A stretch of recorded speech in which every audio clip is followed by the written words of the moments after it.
Ang sabi ng mga loyalista ni BBM,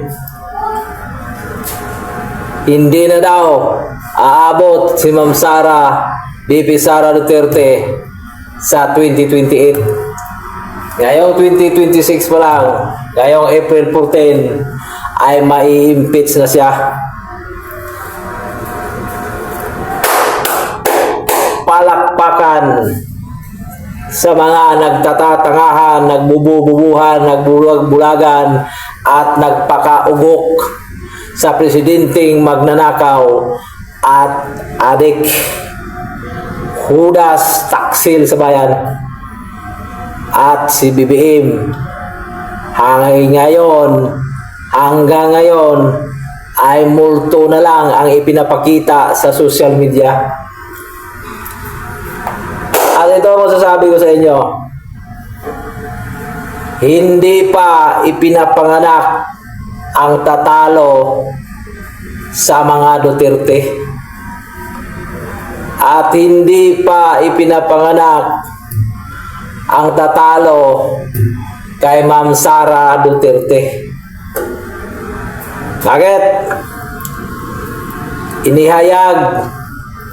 Inihalal ng 32 milyon na lehitimong botante sa buong Pilipinas na siya ay pinagkakatiwalaan at sinusuportahan ng totoong pagmamahal ng taong bayan. Siya ay matatawag na manunubos. Bakit? Nakasaad sa Biblia na merong isang babae na manunubos, na tatayo sa gitna ng malaking karahasan at gagawa ng desisyon upang tubusin ang kasamaan. At yan ay pinasimulan ng kanyang ama na kamay na bakal ang batas. Kaya nagsakripisyo ang kanyang ama dahil sa mga hudas at demonyo, ipinagkalulo siya sa ibang lahi. Yan ang malaking kasalanan na hindi nila matatakasan dahil ang isang anak ang magpapatuloy sa kanyang hangarin at layunin ng kanyang ama upang tubusin ang mga demonyo para tuluyang itapon sa dagat-dagatang apoy. Tandaan ninyo, ang buhay ng isang tao, ang buhay ng kabilang buhay ay iba ang batas at iba rin ang batas sa kabilang buhay.